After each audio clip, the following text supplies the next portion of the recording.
Bai, egunon guztioi, ongi etorri eta lehenik eta behin eskerrik asko, gaurkoan ere deialdiari erantzuteagatik. Bi hitz eskaini nahi dizkizuet eta bi hitz horietan bata da elkarlanarena. Uste dut gaurko argazki hau badela elkarlanaren isla edo sinonimo behintzat, bai euskalgintzan, kulturgintzan, bai euskararen normalizazioan edo sensibilizazioan ezinbestekoak ditugu aliantzak. Aliantzak indartsuago izateko, baita ere eraginkorrago izateko, eta uste dut gaurko argazki honek hori jartzen duela mahai gainean. Hemen gaituzuelako alde batetik SADE, Donostiako erakundea, kultur erakunde garrantzitsua, Bizkar Soro filmaren ordezkaritza, Donostiako Bagera Euskara Elkartea eta Donostiako Udala. Eta uste dut gauzak elkarlanean egin behar ditugula, baita euskaran ere, eta behintzat hori abia puntu.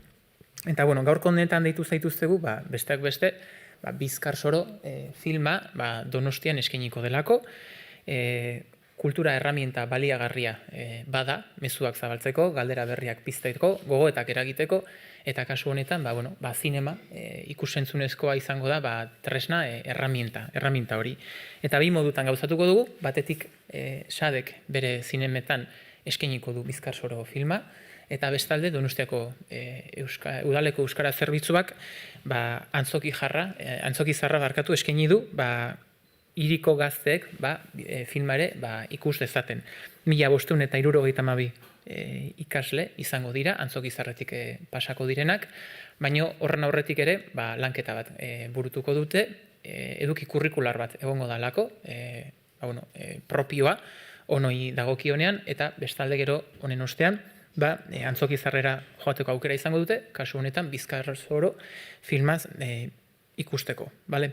Orduan, hauxe da guk gaur aurkeztu nahi dizueguna, baina ezan bezala hau elkarlanean egiten dugu, beraz, banan-banan, bakoitzak ona iritsi arte egindako edo ekarpena azpimarratuko dugu, beraz, nik hitza Bagera Elkarteari pasako diotori.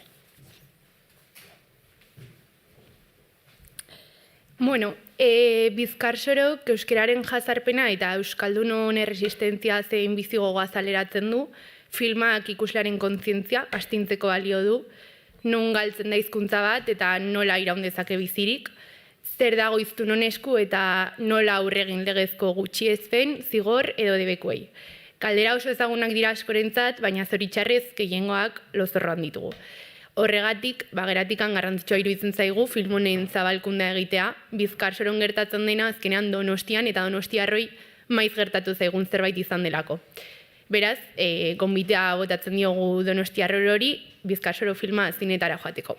Eta orain, filmaren ekoizleari pasako diotitza.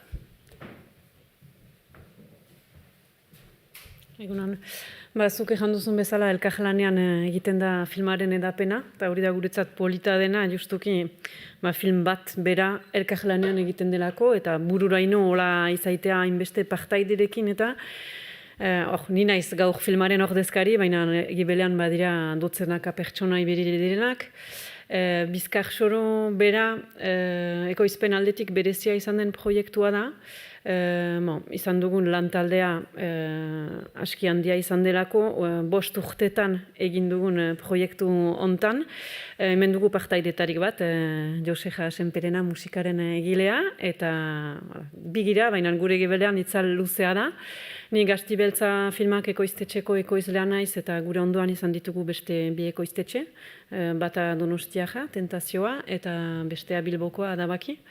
Eta gure ondoan, gu izan gira parte profesionala, baina gure ondoan izan ditugu teknikari profesionaletaz gain eta aktore profesionaletaz gain, filma gujin egin ginolarik izan ditugu dotzenaka egitar parte hartu dutenak,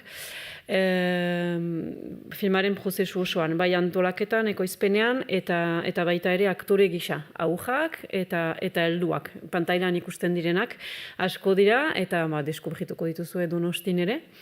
Zuk ejan duzun bezala Donostiko historia kontatzen du, Donostiaren historia ere, azkenan Bizkar Soro fikziozko egia da, mapetan aurkitzen ez den egia da, eta hori zen Josu Martinez zuzendariaren helburua ere, zen irudikatzea Euskal Herriko edozein egitan gertatu ziteken, baina gertatu den historia bat dela. Donostin, Baigorrin, Bilbon edo Elizondon. Ez dozain egiktipitan gertatu diren gertakizunak dira, eta kontatzen direnak Euskararen azken hamarkadetako gainbehera hori nondik datorren kontatzen dutenak. Eta hau da, beraz, deskubrituko duguna zinemetan. Espero dut hitza orain segituko dugu hitz egiten, baina bukaeran helduko zaigula Josu Martinez, bidean da entzun duzuen bezala pentsatzen dut blokeatua, eta ea heltzen den gure echtera. Hitza utziko diot sadeko arduradunari.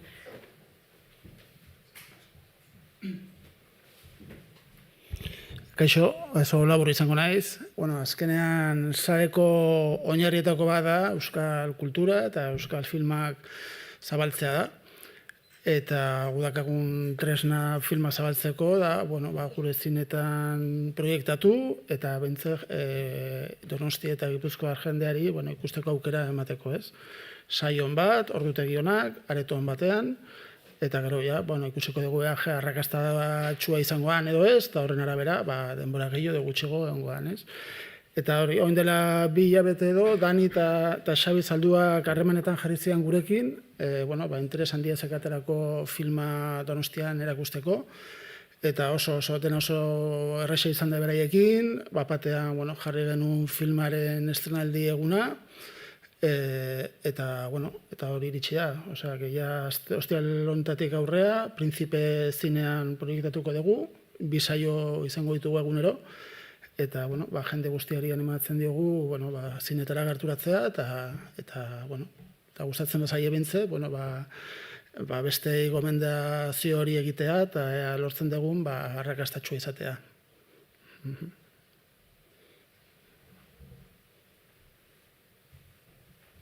Eskerrik asko, 60, ez dakite, xeri lasai, Aurki gabe utzi, zaitugu eta ez dakit galderarik baduzuen edo zalantzarik. Trinkoa egin dugu aurkezpena. Beste gai, gora esan duzu, baina ez gatu, ostiral honetan hasiko zate proiektatzen, eta prinsipioz noiz zate hongo dan zinemetan, prinsipioz gero hori, depende espongo, baina... Ostiralean hasikoa, lehenengo saioa 5 eta 4 gutxiko gabizengoa, ostegune arte, eta normalean, 2 aste hongoa normalean zinetan. Ikusleen arabera, ikusiko dugu saioko gehiago, edo gutxiko, baina prinsipioz 2 aste hongoa.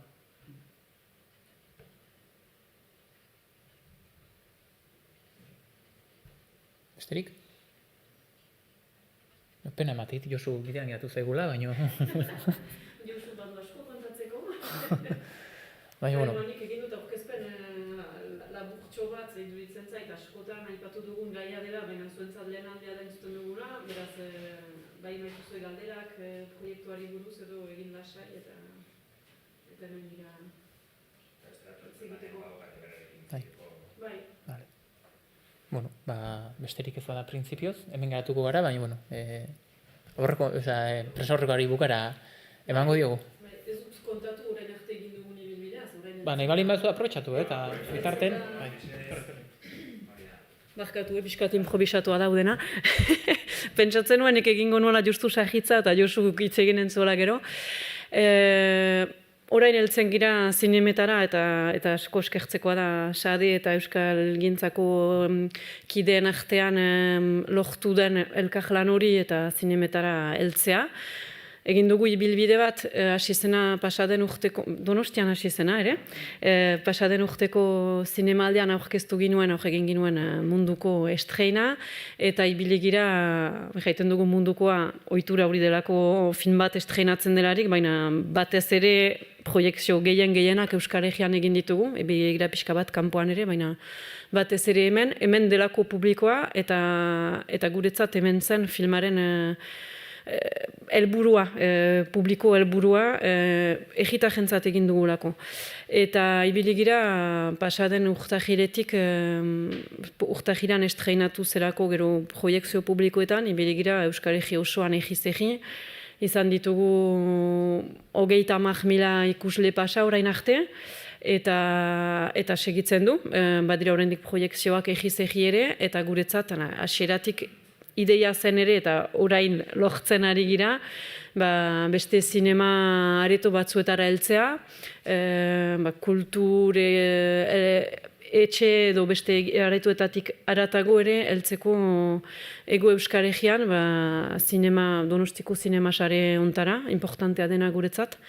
Iparraldean egia da zinema sareetan sartzea lortu dugula hasieratik, baina hemen bidea luzeago izan da, baina konten gira helburu guziak betetzen ari girelako poliki naiz eta luzea izan den, baina eskertzekoa da ere justuki eta pozgarria da. Hain luzaz izaitea pantaila handietan filma, eta bi aste hauetan ere zenbat jende hurbiltzen den Donosti eta ez da inguruetatik, sigur naizerako batzuk ez dutela oraindik ikusi, askok, eta beste askok behiz ikusi nahiko dutela. Eta zen pixka bat laburpen bat egiteko orain arte egin dugun ibilbidearena. Nik hortan utziko dut, bestela segitzen aldut, ibili nahi solasaldietan, eta egon gira orduak hitz egiten filmeaz, beraz ez baduzu galderarik hortan utziko dut, baina bestela segin ezake.